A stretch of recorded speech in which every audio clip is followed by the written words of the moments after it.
தமிழ் ஜோதிட நிலையம் வழங்கும் ஜோதிட குறிப்புகளில் இன்று அமாவாசை யோகம் என்றால் என்ன என்பதை பற்றி தெரிந்து கொள்ளலாம். கிரகங்கள் மனிதர்களுக்கு நிறைய யோகங்களை ஏற்படுத்துகின்றன. ஜோதிடத்தில் மனிதர்களுக்கான யோகங்கள் என்று பார்க்கும்போது 3600 யோகங்கள் இருப்பதாக பழைய ஜோதிட நூல்களில் குறிப்புகள் காணப்படுகின்றன. யோகம் என்றால் என்னவென்றால், மனிதர்கள் முற்பிறவியில் செய்த நற்செயல்களால் சிரமம் இல்லாமல் வாழ வேண்டி இந்த பிறவியில் அவர்கள் பிறக்கும்போது அமையும் கிரகங்களின் நன்மை செய்யக்கூடிய ஒரு அமைப்பு. இது கடவுளால் ஏற்படுத்தப்படுவது. இதை மாற்றி அமைக்க ஒருபோதும் முடியாது. கிரகங்களால் என்ன யோகங்கள் அமைகின்றன, அவை என்னவெல்லாம் ஒருவருக்கு நன்மை செய்யும் என்பது ஜோதிடருக்கு தெரியும். சரி, இப்போது நாம் அமாவாசை யோகம் என்றால் என்ன என்பதை பற்றி பார்க்கலாம். ஜோதிடம் சூரியனும் சந்திரனும் ஒரு ராசிக்குள் இருப்பதை அமாவாசை என்று குறிப்பிடுகிறது. அமாவாசை என்பது ஒரு திதி. திதி என்றால் தொலைவு என்று அர்த்தம்.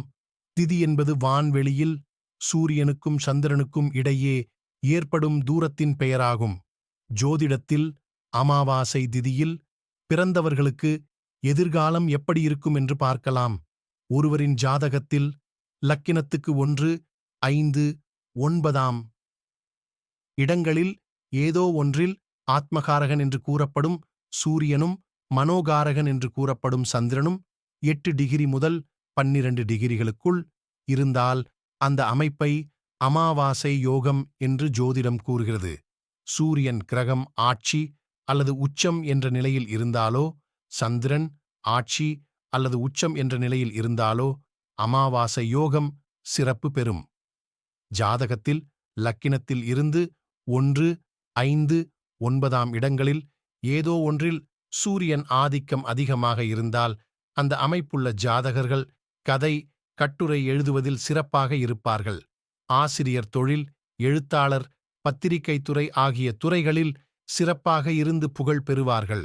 ஒருவரின் ஜாதகத்தில் சூரியன் சந்திரன் இணைந்து 1, 5, 9ஆம் வீடுகளில் ஏதோ ஒரு கிரகம் ஆட்சியாகவோ உச்சமாகவோ இருக்கும் பட்சத்தில் அந்த ஜாதகருக்கு மிக பெருமளவில் செல்வம் சேரும் யோகம் உண்டாகும். ஆடம்பரமான விசாலமான வீடு கட்டும் யோகம் ஏற்படும். எதிரிகளுக்கு அஞ்சாத நிலையும் வாழ்க்கையில் அனைத்து விதமான சுகபோகங்களை அனுபவிக்கும் யோகமும் ஏற்படும். அமாவாசை பொதுவாக அசுபமான திதியாக மக்கள் மத்தியில் கருதப்படுகிறது. அமாவாசை நாளில் குழந்தை பிறந்தால் எதிர்காலம் எப்படி இருக்கும்?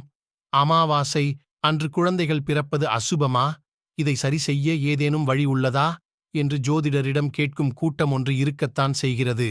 ஆனால் உண்மை அப்படி இல்லை. அமாவாசை திதியில் ஒரு குழந்தை பிறப்பது சாதகமான விளைவுகளைத்தான் ஏற்படுத்தும். அதனால் அமாவாசையில் பிறந்த குழந்தைகளைப் பற்றி கவலைப்பட ஒன்றுமில்லை.